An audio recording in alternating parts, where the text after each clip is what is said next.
नमस्कार, मैं हूं श्वेता झा। दोपहर के 3 बज रहे हैं और हम 3 एंकर्स यानी कि मेरी सहयोगी नेहा बाथम और मीनाक्षी कटपाल, हम तीनों हाजिर हैं स्टूडियो से इस खास बुलेटिन में। हमारे इस 1 घंटे के शो में हम आपको बताएंगे लॉकडाउन से रिलेटेड तमाम खबरें, तमाम अपडेट कोरोना से जुड़ी हुई। लेकिन सबसे ज्यादा फोकस दिल्ली पर होगा क्योंकि लगातार बढ़ते मामलों ने दिल्ली में एक तरीके से अब शोर पैदा कर दिया है कि आखिरकार क्या किया जाना चाहिए। सीएम केजरीवाल ने भी कहा है कि आप हमें सहयोग दें और अपनी राय दें कि किस तरीके से यहां पर संक्रमण को रोका जा सकता है और कैसे आगे लॉकडाउन की स्थिति होनी चाहिए। लेकिन देश भर की अगर बात करें तो 78,000 के पार हो गए हैं आंकड़े। फिक्र राजधानी दिल्ली के लेकर बढ़ती जा रही है मीनाक्षी। और दिल्ली में जब हम कुल मामलों की बात कर रहे हैं, देश में 78,000, लेकिन दिल्ली में आंकड़ा 8,000 को लगभग छू चुका है और मौत का आंकड़ा भी यहां पर 115 तक पहुंच गया है। आज शाम 4 बजे एलजी के साथ मुख्यमंत्री मुलाकात करेंगे और बताएंगे कि दिल्ली वालों के क्या सुझाव है। और श्वेता, जिस समय आप भी बुलेटिन कर रही थी, देखिए मुख्यमंत्री केजरीवाल की प्रेस कॉन्फ्रेंस उस दौरान हुई और उन्होंने ये बताया कि कितनी बड़ी तादाद में दिल्ली वासियों ने उनको सुझाव भेजे हैं जो उन्होंने मांगे थे और 15 मई वो डेडलाइन थी जब तक ये सुझाव गृह मंत्रालय को आगे फॉरवर्ड किए जाने थे। हमारे पास मार्केट एसोसिएशंस के खूब सुझाव आए हैं, कई सारी मार्केट एसोसिएशंस ने सुझाव भेजे हैं और अधिकतर मार्केट एसोसिएशंस का ये कहना है कि मार्केट और मार्केट कॉम्प्लेक्स खुलने चाहिए। उन्होंने कहा जी ऑड इवन करके खोल दो, एक दिन आधी दुकानें, दूसरे दिन आधी दुकानें। कई लोगों ने सुझाव दिया कि मॉल्स खुल सकते हैं, 1/3 शॉप्स खोल दो, आधी शॉप्स खोल दो मॉल्स के अंदर, लेकिन शॉपिंग मॉल्स भी धीरे धीरे खुलने की तरफ बढ़ने चाहिए। लेकिन कंटेनमेंट जोन में जो रेड जोन्स हैं दिल्ली के अंदर, कंटेनमेंट जोन्स के अंदर किसी भी तरह की एक्टिविटी अलाउ नहीं होनी चाहिए। 24 मार्च को पूरे देश में लॉकडाउन लगा था, 1.5 महीना हो गया। इस 1.5 महीने के अंदर लगभग सारा देश बंद था, पूरी दिल्ली बंद थी। बंद करना तो आसान था, खोलने में बहुत मेहनत करनी पड़ेगी, अर्थव्यवस्था को खोलने में बहुत मेहनत करनी पड़ेगी। लेकिन मेहनत तो हम लोग करते हैं, सब लोग मेहनत करते हैं। आने वाला समय काफी कठिन समय है। तो अरविंद केजरीवाल लगातार अपने प्रेस कॉन्फ्रेंस में भी उन्होंने कहा कि आने वाला समय कठिन समय है, लेकिन लॉकडाउन खोलने की भी धीरे धीरे छूट देने की इसमें बात की जा रही है। लेकिन बड़ा सवाल यहाँ ये उठ रहा है कि दिल्ली के आंकड़े लगातार डरा रहे हैं। अब ऐसा कोई दिन नहीं जा रहा जब दिल्ली में 300 से ज्यादा नए केस सामने नहीं आ रहे होने। और ये तब श्वेता स्थिति है जब दिल्ली में लॉकडाउन है, सिर्फ एसेंशियल सर्विसेज ही काम कर रही है। कोरोना केस यहाँ पर 8,000 के पार पहुंच गए। ऐसे में चिंता की लकीरें साफ तौर पर केजरीवाल के चेहरे पर। और यही वजह है कि एक बार फिर से उन्होंने जनता का रुख किया है। उन्होंने कहा कि मार्केट एसोसिएशन ये मांग कर रही है कि ऑड इवन के हिसाब से दुकानें खोली जाएं। हालांकि किस तरीके से इसे लागू किया जाएगा ये भी अपने आप में एक सवाल बना हुआ है। गाजीपुर मंडी में 2 नए मामले सामने आने से वहां इस मंडी को 2 दिन के लिए बंद कर दिया गया है। एक दिन में रिकॉर्ड 472 नए मामले सामने आए हैं। अब बड़ा सवाल मीनाक्षी यहां पर यह भी उठता है कि क्या ये मामले इसलिए ज्यादा आ रहे हैं क्योंकि टेस्टिंग बढ़ गई है या फिर संक्रमण तेजी से बढ़ रहा है लॉकडाउन के बावजूद। लेकिन फिर भी नेहा, 8,000 केसेस अगर देश की राजधानी में रिपोर्ट होते हैं तो ये वाकई चिंताजनक विषय है। और हम लगातार आंकड़े भी दिखा रहे हैं कि 8,000 जो ये मामले सामने आए, प्रभाव बीते दिनों में कहां कहां ज्यादा हुआ है। रेल भवन में केस सामने आया तो रेल भवन के दफ्तरों को सील किया गया है। गाजीपुर सब्जी मंडी 2 दिन के लिए बंद है। इसी तरह से देखिए, जो गाजी मंडी के सचिव हैं, उप सचिव है, वो कोरोना पॉजिटिव पाए गए हैं। तो ये जो खबरें सामने आ रही हैं और चेन ऑफ ट्रांसमिशन जिसे तोड़ने को लेकर लगातार प्रयास करने की बात सरकार भी कर रही थी, उसके बावजूद इन केसेस का सामने आना ये बहुत बड़ी चिंता का विषय है। और जब हम बात दिल्ली की कर रहे हैं तो दिल्ली के जेल में वायरस, दिल्ली की मंडी में वायरस, दिल्ली के थाने में वायरस, दिल्ली में कोरोना का यही सबसे डरावना स्वरूप है नेहा। बिल्कुल। और दिल्ली में इसीलिए चिंता ज्यादा भी बढ़ रही है क्योंकि यहां पर संक्रमित पुलिसकर्मियों की संख्या में 156 अब ये आंकड़ा पहुंच गया है। संक्रमित पुलिस वाले, जिसे हम फ्रंट लाइन वॉरियर्स कहते हैं, लगातार ये सेवा में जुटे हुए हैं, जगह जगह चेक पोस्ट पर तैनात है। और यही वजह है श्वेता कि इनमें संक्रमण फैल रहा है। और खासतौर पर अगर मंडी की बात कर लें तो पहले भी ये एक चर्चा का विषय बना हुआ था कि मंडियों को खोलना चाहिए नहीं, क्योंकि वहीं से पूरे दिल्ली भर में सब्जी की सप्लाई होती है। गाजीपुर मंडी सबसे मुख्य मुख्य मंडी, सबसे अहम मंडी मानी जाती है दिल्ली की। श्वेता, बिल्कुल, और दिल्ली सरकार ने इसलिए वो सुझाव तय कर लिए हैं जो उन्होंने जनता से मांगे थे। 5.25 लाख लगभग उन्हें व्हाट्सएप मैसेजेस आए हैं नेहा, जिसमें जनता ने उन्हें सुझाव दिया है कि किस तरह से लॉकडाउन में ईज आउट थोड़ा करना चाहिए, जिसमें कुछ चीजों में ढिलाई तो हो लेकिन कुछ चीजों पर पाबंदी की भी बात कही गई है। दिल्ली के हाल पर देखिए हमारी एक खास रिपोर्ट।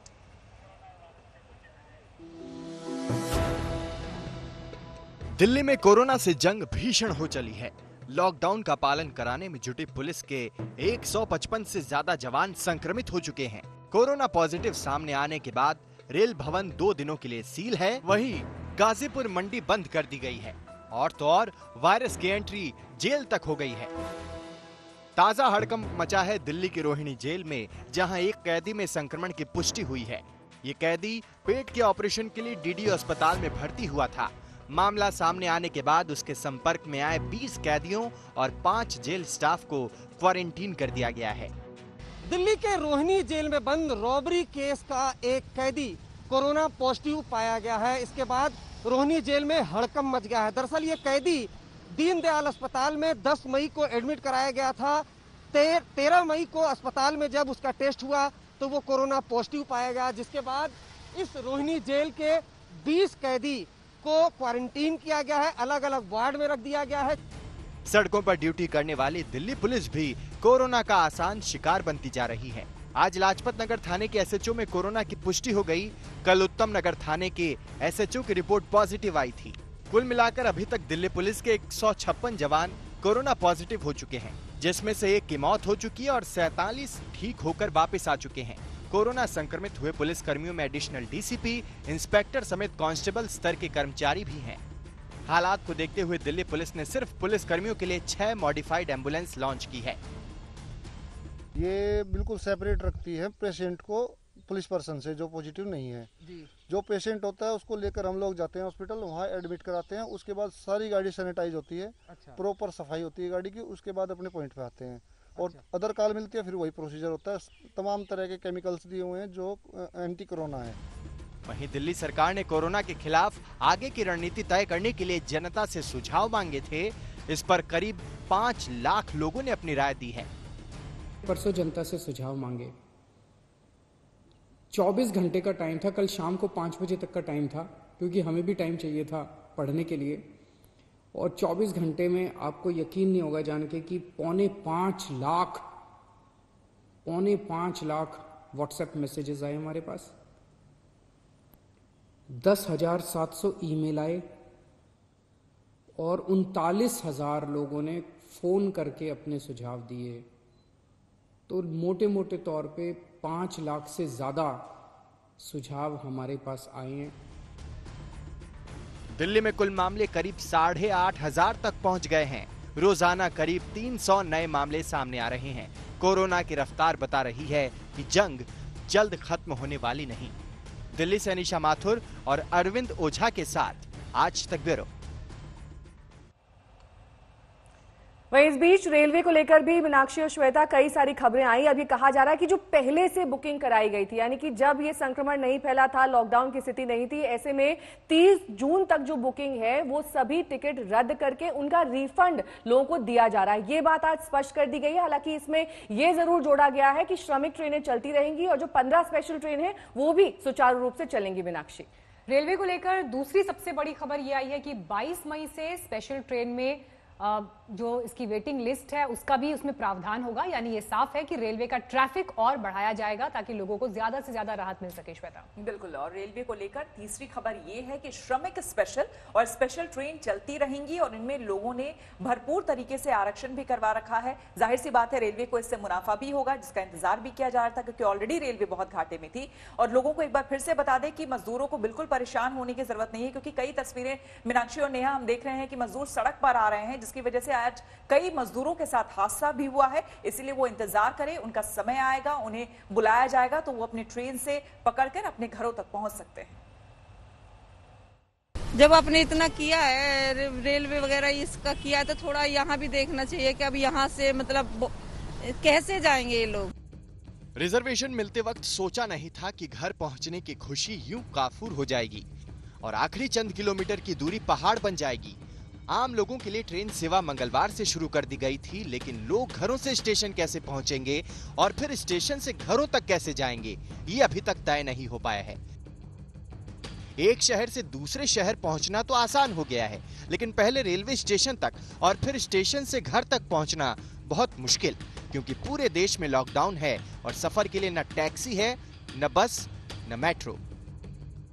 यहाँ पे कोई जाने के लिए सुविधा नहीं है, नहीं ओला उबर कुछ बुक नहीं हो रहा है। फिर घर फोन किए हैं तो बाइक लेकर के जब तक पहुंचे तब जाएंगे ना। सरकार की तरफ से ये कहा गया था कि यात्रियों का ई टिकट ही उनका कर्फ्यू पास होगा, लेकिन तब तक ये नहीं बताया गया था कि जब स्टेशन से टैक्सी नहीं मिलेगी और परिवार या रिश्तेदार गाड़ी लेकर स्टेशन तक नहीं पहुंच पाएंगे, तो ये टिकट वाला कर्फ्यू पास दिखाएंगे किसे?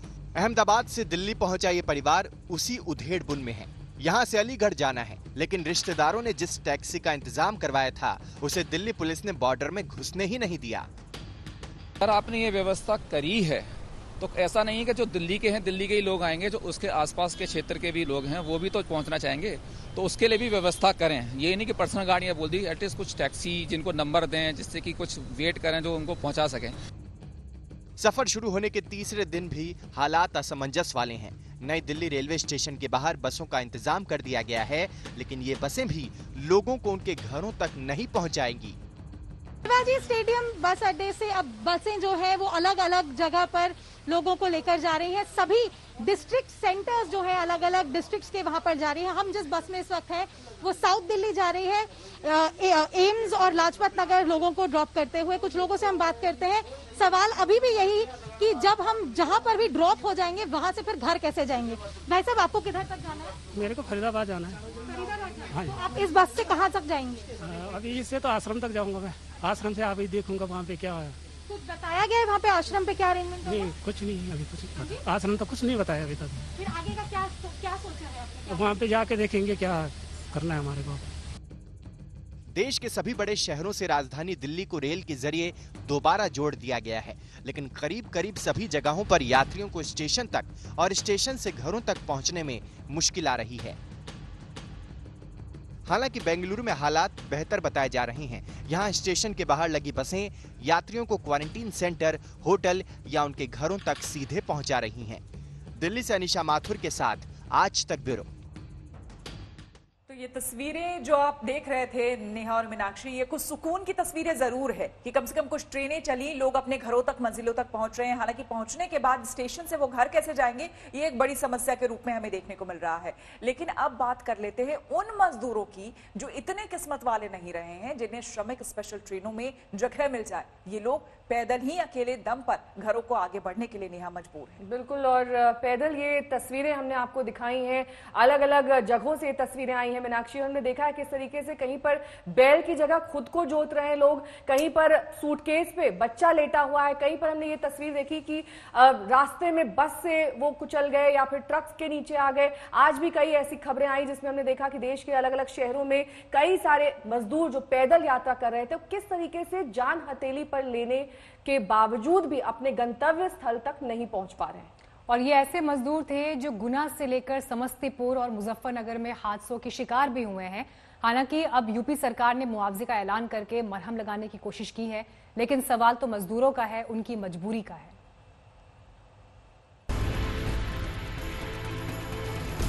सैकड़ों किलोमीटर के सफर पर पैदल निकले इन लोगों को ये तो पता था कि मंजिल मिलना जरूरी नहीं है, लेकिन बीच रास्ते में सफर का ऐसा दर्दनाक अंत होगा ये किसी ने नहीं सोचा था। मध्य प्रदेश के गुना में कल आधी रात को हुए भीषण हादसे में घर पहुंचने की कोशिश कर रहे प्रवासी मजदूर दुनिया से ही दूर हो गए। महाराष्ट्र से एक कंटेनर में सवार होकर कई मजदूर परिवार उत्तर प्रदेश में अपने घरों के लिए निकले थे। गुना के नजदीक कंटेनर की एक बस से जबरदस्त टक्कर हो गई। हादसे में 8 मजदूरों की मौके पर ही मौत हो गई, जबकि 55 मजदूर गंभीर रूप से जख्मी हैं। आवाज आराम से आवाज हुई और हम लोग को सब कुछ मतलब 10 मिनट तक हम लोग को समझ में नहीं आया, हम लोग को दिमाग काम नहीं कर रहा था। बाद में देखा तो सब कोई इधर उधर पड़ा है। बाद में एम्बुलेंस को सब पब्लिक वहाँ थी जो उन्होंने फोन किया, सब बुलाया एम्बुलेंस को। लॉकडाउन ने यूपी में भी 6 मजदूरों की जान ले ली। मुजफ्फरनगर में पैदल चल रहे मजदूरों को तेज रफ्तार बस ने रौंद दिया। ये सभी मजदूर पंजाब से चलकर बिहार में अपने घरों के सफर पर निकले थे, लेकिन ये सफर अधूरा ही रह गया। मजदूर थे वो बेचारे पैदल आ रहे थे, आते में वो बता रहे कि उनके बच्चे थे, 3 बच्चे रह गए साथ के, उनके साथ में 11 लोग बता रहे वो। मजदूरों को घर सुरक्षित पहुंचाने के लिए 550 से ज्यादा श्रमिक स्पेशल ट्रेनें चलाई जा चुकी हैं। इसके बावजूद देश भर में सड़कों पर पैदल भटकते मजदूरों की तस्वीरें इस बात का सबूत हैं कि इंतजाम अभी भी नाकाफी हैं। गुना से विकास कुमार और मुजफ्फरनगर से संदीप सैनी के साथ आज तक ब्यूरो। तो मजदूरों की समस्या अपनी जगह पर देखने को मिल रही है, लेकिन आपको बता दें कि सिर्फ ट्रेन ही नहीं बल्कि प्लेन से भी देश पहुंचने वाले लोगों को घर तक जाने में दिक्कत हो रही है। विदेशों से आने वाले घर तक पहुंचने के लिए उन्हें यूपी सरकार ने रोडवेज बस और टैक्सी का इंतजाम किया है, लेकिन टैरिफ्स क्या हैं ये मीनाक्षी देखिए। हालांकि बस और टैक्सी का किराया बहुत ज्यादा रखा गया है श्वेता, जिस बात का आप जिक्र कर रही हैं। 250 किलोमीटर के दायरे में भी टैक्सी के लिए लोगों को 10,000 रुपए चुकाने होंगे। सही सुना आपने, 10,000 रुपए, यानी 40 रुपए प्रति किलोमीटर, ये हिसाब है। और इसी तरह एसी बस की सुविधा भी होगी, लेकिन आपको एक सीट के लिए, जी हाँ, एक सीट के लिए 1500 रुपए देने होंगे, वो भी 100 किलोमीटर के सफर के लिए। अगर किसी को दिल्ली एयरपोर्ट से नोएडा गाजियाबाद भी जाना है तो 10,000 रुपए एयरपोर्ट से किराया देना होगा। एक तरीके से प्रीमियम प्राइसिंग की जा रही है, जो गलत है। और ऐसा कई बार सरकार स्पष्ट कर चुकी है कि जब भी इस तरह की कोई संकट आता है, कोई इमरजेंसी आती है, तो आप इस तरह से प्रीमियम प्राइसिंग चार्ज नहीं कर सकते हैं। यूपीएसआरटीसी ने यात्रियों की सुविधा के लिए बसेस की व्यवस्था की, तो उस पर भी सवाल उठ गया, क्योंकि जो चार्जेस लिए जा रहे हैं वो बहुत ज्यादा। हमारे साथ एमडी हैं यूपीएसआरटीसी के, राजशेखर जी, उनसे बात करते हैं। सर ये बताइए, जो ये चार्जेस लिए जा रहे हैं 10,000 रुपए, ये किस हिसाब से लिए जा रहे हैं और इतने ज्यादा क्यों है? देखिए, पहले तो मैं इस चीज़ में आपके माध्यम से बता दूं चीज़ों पे कि उत्तर प्रदेश सरकार, जो माननीय मुख्यमंत्री जी के एक बृहद जनहित में निर्णय लिया गया था कि ऐसे सभी हमारे श्रमिक मजदूर है या किसान भाई है या विद्यार्थी है या ऐसा कोई निवासी है जो उत्तर प्रदेश के किसी परेशानी में लॉकडाउन में फंसे हुए, तो उनको लॉकडाउन के टाइम में जो है वो बसेस को लगा के अन्य राज्यों से भी लगातार उनको लेके आ रहे हैं। और उसके साथ साथ आप देखेंगे तो पिछले 10 दिन में ट्रेन भी लगातार चल रहे हैं, इसमें लाखों लोग जो है ऑलरेडी उत्तर प्रदेश में आ चुके हैं। अब ये भी है कि लेकिन फ्लाइट से भी ट्रेन में किराया को लेकर के सरकार पहले भी गिर चुकी है, ऐसे में बस के लिए इतना पैसा लेना कहाँ से लॉजिक है? मतलब क्या कैलकुलेशन क्या की गई? देखिए, बस का जो है, जो फ्लाइट से जो आ रहे हैं, वो चार्टर्ड बस का जो होता है पूरा उत्तर प्रदेश में किसी भी डिस्ट्रिक्ट में उनको लिया जा सकता है। तो उसके लिए जो चार्टर्ड रेट जो है वो तय किया गया है। वो चार्टर्ड रेट जो पे करेंगे, हो सकता है कि उस बस में 20 लोग जाए, उस बस में 25 लोग जाए, उस चीज़ों पे, तो वो उस एंगल से वो डिवाइड हो जाता है, वो चीज़ें बाहर उसमें उतना नहीं पड़ता उन चीज़ों पे। और जो टैक्सी की बात है कि टैक्सी का जो है, क्योंकि वो छोटे रेडियस में 250 किलोमीटर तक जा सकते हैं, वो एक दिन का पूरा चार्जेस उसमें होता है कि वो यूज़ कर सकते हैं एक दिन के लिए। और उसमें ये भी संज्ञान में आया कि टैक्सी का जो रेट जो बताया गया 250 किलोमीटर का जो रेडियस में जा रहे हैं, वो ज़्यादा जो बताया गया, तो इस पर तत्काल जो है परिवहन निगम ने संज्ञान में लिया है। उसमें एक कमेटी गठित की है और उस कमेटी में 3 मेंबर्स है। वो तीनों परीक्षण कर लेंगे उन चीज़ों पे, अगर उसमें संशोधन करनी है, उसमें कम करनी है, तो तत्काल जो है निर्णय लेके वो कार्रवाई की जाए।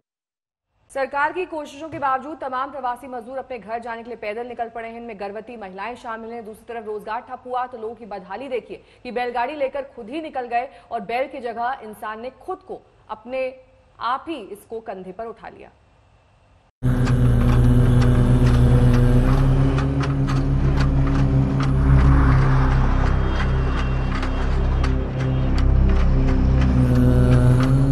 ये तस्वीर हमारी और आपकी संवेदना पर एक बड़ा सवालिया निशान है।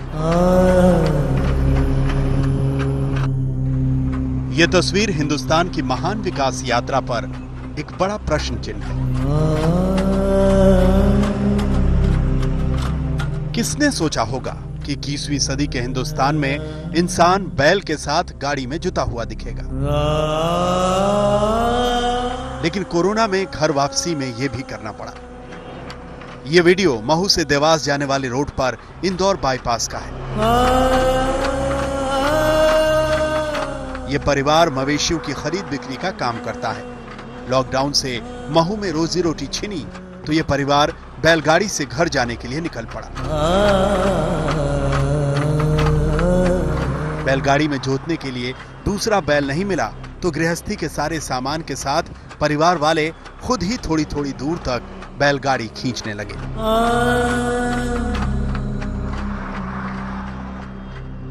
तो पैदल चले जाते, बेल लेकर क्यों जा रहे हो? मतलब क्या करे, इसको भी साथ में ले जाना पड़ता है, भाई को भी जाना पड़ता है। ये कौन है तुम्हारे साथ में लोग? ये भाई, ये और ये महिला? ये मेरी भाभी है। अच्छा, तो महू से आए हो, कहाँ जाना है तुमको? मैं जा रहा हूँ इधर गाँव खजौन में। कौन से गाँव में रहते हो? ये अपने पत्थर मुल्ला में। पत्थर मुल्ला में? तो यही निवास महू में है कि या पत्थर मुल्ला में ही तुम्हारा? गाँव में घूमने रहवासी इधर के पत्थर मुल्ले के ही है। तो कब निकले थे महू से? आज निकले हूँ। आज सुबह निकले थे? तो बेल लेकर, बेल की जगह तुम खुद कंधा लगा कर जा रहे हो? बाबूजी बेल नहीं है तब क्या करे यार।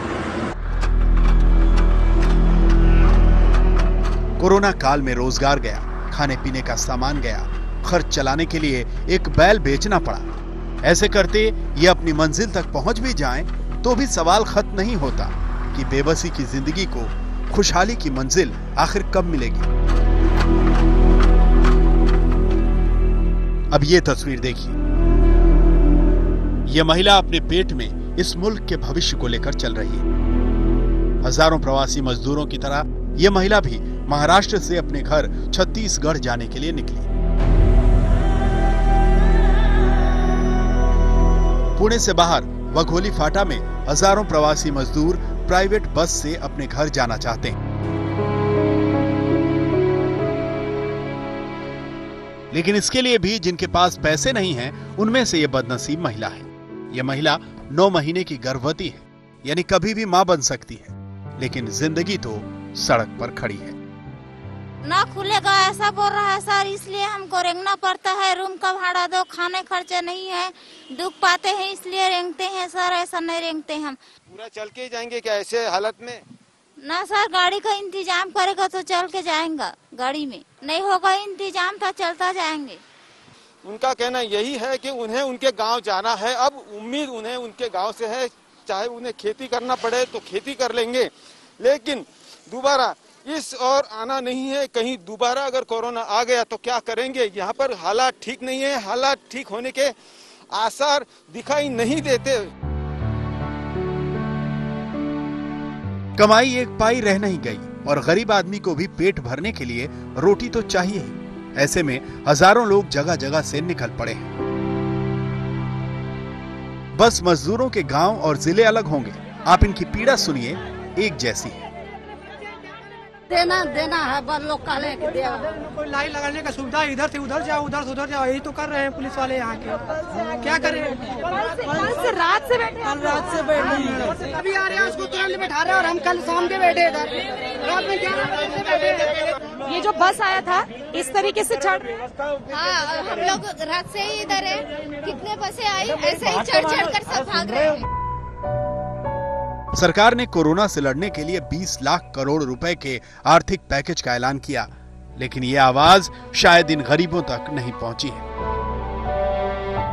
काम धंधा बंद होने से इनके पास पैसे नहीं है और लॉकडाउन कब खत्म होगा ये भी साफ नहीं। तो ऐसे में लोगों को जहां से मौका मिला वहां से निकल पड़े।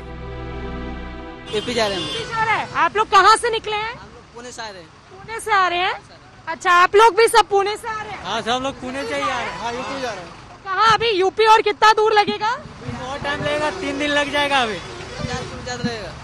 महाराष्ट्र एमपी बॉर्डर से करीब 15 मिनट दूर धुले में महाराष्ट्र में, जहां लाखों की तादाद में प्रवासी मजदूर जो निकले हुए हैं अलग अलग जगहों से महाराष्ट्र के, इस वक्त प्राइवेट ट्रकों और टेम्पो में लद के बिना किसी रोक टोक के स्टेट्स में क्रॉस कर रहे हैं। मंजिल का पता नहीं, ट्रकों पर चढ़ गए लोगों को दूसरे राज्य की सीमा में घुसने दिया जाएगा या नहीं, ये भी पता नहीं। बस पता है तो ये कि कोरोना से उनको अकेले ही लड़ना पड़ रहा है।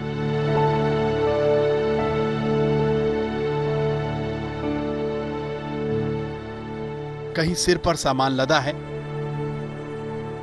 कहीं गोद में छोटे छोटे बच्चे हैं। छोटे छोटे बच्चे अपने कोमल पैरों से उस सफर पर निकले हैं जहां जाने में बड़े बड़े दहल जाएं। कहीं साइकिल पर बच्चे तो कहीं घर वाले। इस बेहाली को क्या नाम दे? लेकिन आपने सोचा नहीं कि इन 3 बच्चों को लेके इतनी तपती गर्मी में आप कैसे चलेंगे आगे? क्या करें, हमारा ये यहाँ भूखा थोड़ा रहेंगे। अपना देखा देखी में सारे निकल गए, पैदल ही निकल गए। हाँ सारा कोई पहुंचा गांव अभी तक? हाँ सर पहुँचे हैं, बहुत पहुँच गए। कैसे पहुंचे?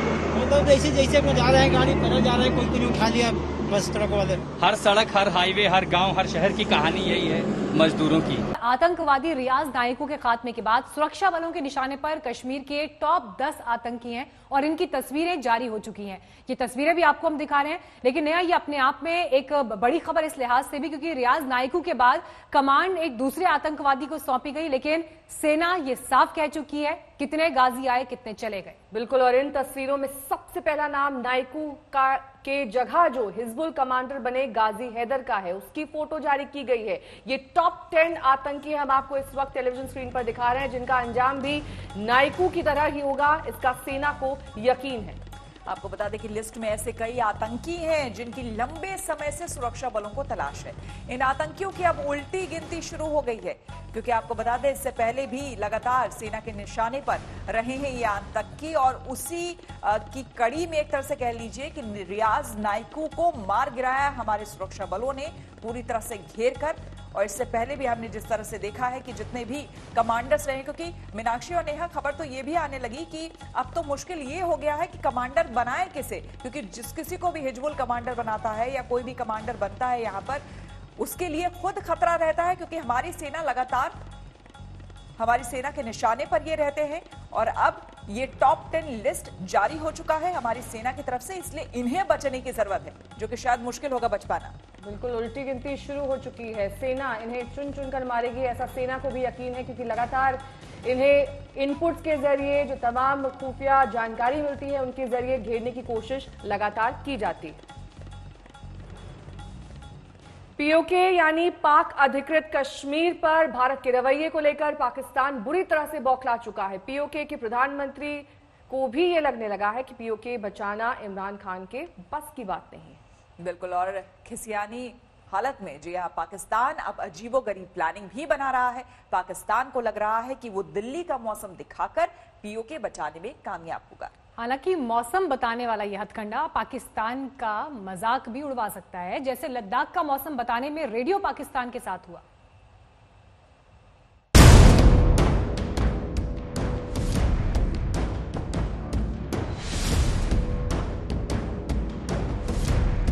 इंशाल्लाह उसको हम दिल्ली का हाल, इंशाल्लाह ताला दिल्ली का हाल दिखाएंगे उसको।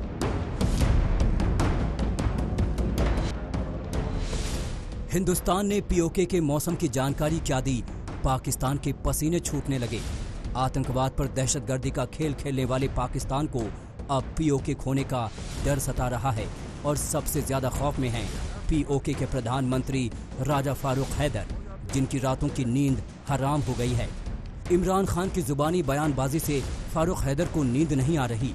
यही वजह है कि फारूक ने इमरान से पीओके बचाने की गुहार लगाई है। इतना ही नहीं, फारूक ने इमरान से भारत पर हमला करने की बात कही है, और जब हैदर साहब को कुछ नहीं समझ आया तो शेख चिल्ली की तरह दिल्ली का तापमान दिखाकर जंग जीतने की बात करने लगे। इमरान खान सब का तो आपने हुक्म दिया कि देखो तो खुद भी बने ना, बने, और मतलब है कश्मीर के ऊपर जो है वो एक फैसला कुन जो है रोल इख्तियार करे। ये बयानात से बात नहीं होगी। फौज को अपनी फौज को हुक्म दे, फौज आपके हुक्म के मुंतज़िर है, ये कौम आपकी मुंतज़िर है, आगे बढ़े। आखिर पाकिस्तान करे तो क्या? जंग लड़कर हिंदुस्तान से जीत नहीं सकता। आतंकवाद और दहशतगर्दी की भारत कमर तोड़ रहा है। ऐसे में दिल्ली का तापमान दिखाकर दिल को तसल्ली देने की कोशिश कर रहा है। दरअसल ये वही हैदर साहब हैं जिन्होंने कुछ दिनों पहले कश्मीर में आतंकवाद बढ़ाने पर जोर दिया था, लेकिन जिस तरह घाटी में भारतीय सेना आतंकियों का सफाया कर रही है, उसे देखने के बाद अब पीओके के पीएम को दिल्ली का पारा नजर आ रहा है। भारतीय मौसम विभाग ने 8 मई से पाक अधिकृत कश्मीर के इलाकों का पूर्वानुमान जारी कर रहा है। इसमें गिलगित बल्तिस्तान और मुजफ्फराबाद के लिए मौसम की भविष्यवाणियां शुरू की हैं। आईएमडी का ये कदम भारत के इस स्टैंड के मद्देनजर अहम है कि पीओके भारत का हिस्सा है। भारत के इस फैसले के बाद पाकिस्तान बौखला गया है। आनन फानन में 10 मई को पाकिस्तान रेडियो ने लद्दाख, पुलवामा, जम्मू के मौसम की भविष्यवाणियां की, लेकिन यहाँ पर भी पाकिस्तान की फजीहत हो गई। पाकिस्तान ने लद्दाख का जो तापमान दिखाया वो अधिकतम -4 था, जबकि न्यूनतम -1, यानी पाकिस्तान को ये भी नहीं पता कि जब पारा माइनस में होता है तो गिनती उल्टी हो जाती है, जिसके बाद सोशल मीडिया पर पाकिस्तान की जमकर खिंचाई हुई। इधर पीओके के मौसम की जानकारी देने के पीछे भारत ने अपने इरादे साफ कर दिए, जिसने पाकिस्तान की टेंशन बढ़ा दी है। जहाँ तक ये मौसम विभाग की बात है, मैं समझता हूँ कि अच्छी बात है कि भारत ने अपनी जिम्मेवारी को समझती हूँ, क्योंकि हमारी जिम्मेवारी में पाक अधिकृत कश्मीर भी आता है।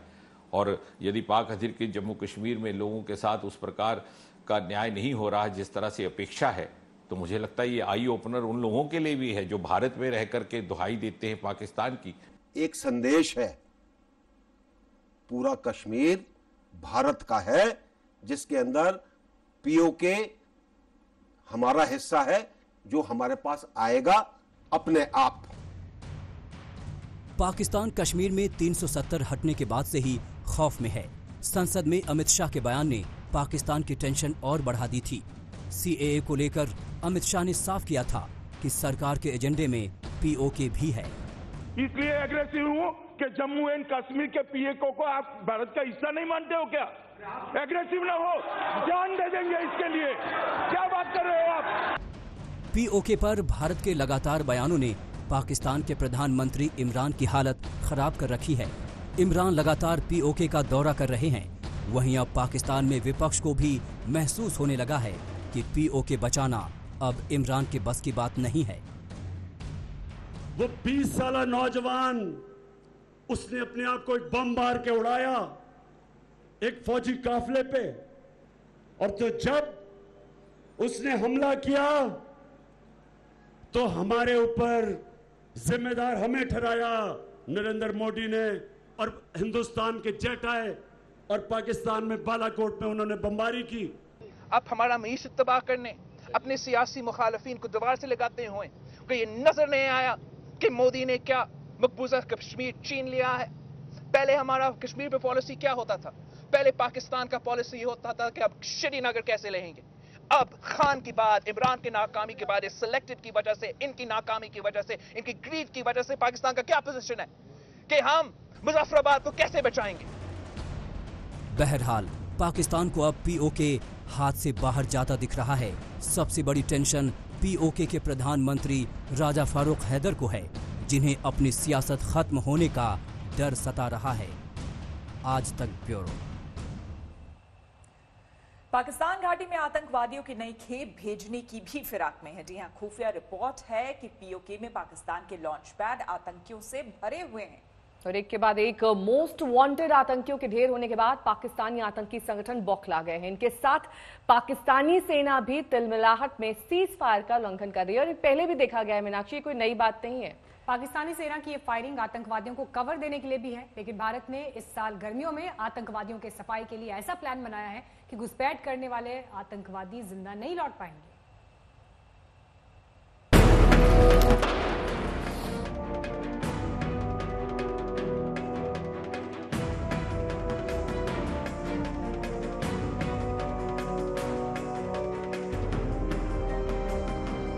पाकिस्तान बार बार मुंह की खाने के बावजूद बाज नहीं आ रहा। वो बार बार सीज फायर उल्लंघन कर रहा है।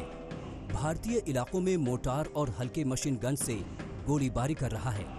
दरअसल पाकिस्तान का मंसूबा घाटी में आतंकवादियों को घुसाने का है, लेकिन भारतीय सेना और अर्धसैनिक बल आतंकिस्तान को कड़ा सबक सिखाने को तैयार हैं। हर जगह मैंने अपने जवानों से बात की है, ऑफिसर्स से बात की है, कमांडर्स से बात की है, और मुझे बहुत खुशी है कि सभी जगह हमारे जवान और ऑफिसर्स, उनका मनोबल बहुत ऊंचा है और पूरा अपना टास्क पूरा करने के लिए वो हर तरीके से तैयार हैं। 6 मई को साउथ कश्मीर के हंदवाड़ा में हिजबुल के कश्मीर कमांडर रियाज नाइकू के मारे जाने के बाद आतंकियों का आका बौखला गया है। अब गाजी हैदर को घाटी में हिजबुल का नया कमांडर बनाया गया है, लेकिन भारतीय सेना पाकिस्तान के इस प्यादे को 22 हूरों के पास भेजने का प्लान बना चुकी है। लेफ्टिनेंट जनरल KJS ढिल्लन ने ट्वीट करते हुए लिखा कि कितने गाजी आए और चले गए। Talking about the so called गाजी, you know it better than me in Kashmir. कितने गाजी आए, कितने चले गए। सेना पहले बुरहान वानी को और अब रियाज नायको को उसकी असली जगह जहन्नुम भेज चुकी है। अब सेना की हिट लिस्ट में गाजी हैदर सबसे टॉप पर है। सवाल उठता है कि पाकिस्तान का मंसूबा क्या है? पाकिस्तान इस वक्त क्यों बार बार सीज फायर तोड़ता है? इसका जवाब भी आर्मी चीफ देते हैं। दरअसल अप्रैल मई की गर्मियों में घाटी में बर्फ पिघल जाती है। इसका फायदा पाकिस्तानी आतंकी घुसपैठ के लिए उठाता है, क्योंकि बर्फ पिघलने के बाद दुर्गम पहाड़ी दर्रे खुल जाते हैं। लेकिन इस बार भारतीय खुफिया एजेंसियों और सेना की चौकसी की वजह से पाकिस्तान के आतंकियों के घुसपैठ का मंसूबा पूरा नहीं होने वाला। बीते शनिवार को राष्ट्रीय सुरक्षा सलाहकार अजीत डोभाल ने जम्मू कश्मीर में सुरक्षा की समीक्षा की। इस बैठक में आर्मी चीफ, अर्धसैनिक बलों के मुखिया और आईबी के अफसर भी मौजूद थे। पाकिस्तान परस्त आतंकवादियों को मार गिराने के लिए सेना, अर्धसैनिक बलों और जम्मू कश्मीर पुलिस ने स्पेशल कमांडो की टीम बनाई है। 100 कमांडो वाली ये टीम इन गर्मियों में चुन चुन कर आतंकवादियों का सफाया करेगी। खुफिया जानकारी मिली है कि पाकिस्तान के लॉन्च पैड इन दिनों आतंकियों से भरे हुए हैं।